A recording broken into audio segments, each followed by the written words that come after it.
మనందరం రోజు చేసే పని పొద్దున్నే లెగుస్తాం, ఫోన్ చూస్తాం. ఫోన్ చూసిన వెంటనే టైం చూస్తాం. టైం చూసిన వెంటనే ఇన్స్టాగ్రామ్ ఓపెన్ చేస్తాం, లేదా యూట్యూబ్ ఓపెన్ చేస్తాం. వాటిలో రీల్స్ వస్తాం. తర్వాత వాష్రూమ్కి వెళ్తాం, మళ్ళీ వస్తాం, బ్రష్ చేస్తాం, రీల్స్ వస్తాం.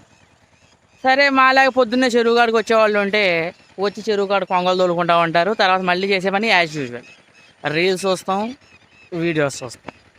తర్వాత నాలాంటి క్రియేటర్లు ఉంటే అప్పుడప్పుడు చిన్న చిన్న వీడియోలు క్రియేట్ చేస్తారు. ఇది అయిపోయిన తర్వాత మళ్ళీ వెంటనే ఇంటికి వెళ్తాం, బ్రేక్ఫాస్ట్ చేస్తాం, మళ్ళీ యూట్యూబ్ ఫేస్బుక్ ఓపెన్ చేస్తాం. అందులో కూడా ఏం చేస్తామంటే రీల్స్ వస్తాం. ఏ రీల్స్ చూస్తున్నామో, ఎందుకు చూస్తున్నామో ఎవరికి తెలియదు. అందులో ఏదో ఒక ఇంట్రెస్టింగ్ వీడియో కనబడుద్ది, దానికి సంబంధించిన టాపిక్ అంతా మనం నేర్చేసుకుంటాం. పొద్దున్న నుండి సాయంత్రం దాకా మనం చేసే పని ఏంటంటే యూట్యూబ్లో రీల్స్ చూస్తాం, ఇన్స్టాగ్రామ్లో రీల్స్ చూస్తాం, ఎక్స్ వీడియోస్లో రీల్స్ చూస్తాం. అదే ట్విట్టర్, దాని పేరు ఎక్సే కదా. సో అందులో కూడా వీడియోసే చూస్తాం. సో ఇది కూడా అయిపోయిన తర్వాత మొత్తం ఏం చేస్తామంటే మొత్తానికి మధ్యాహ్నం పూట భోజనం చేస్తాం. ఆ తర్వాత మళ్ళీ ఒకళ్ళో ఇద్దరు ఫ్రెండ్స్ కలిస్తే ఈ సోషల్ మీడియాలో జరిగిన వాళ్ళందరూ కలిసి మళ్ళీ మాట్లాడుకుంటాం. సో ఇదంతా అయిపోయిన తర్వాత మళ్ళీ ఏం చేస్తామంటే ఇంటికి వచ్చి భోజనం చేస్తాం.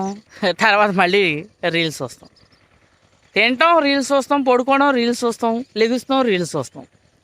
సో ఎక్కువ టైం 24 గంటలు మ్యాక్సిమం మెలుకున్నంత టైంలో మనం ఫోనే చూస్తాం, ఆ ఫోన్లో రీల్సే చూస్తాం. సో ఇది ఇంతకుమించి మనం ఏమైనా పీకుతామంటే ఏమీ పీకం. సో ఇంతే మన జీవితం.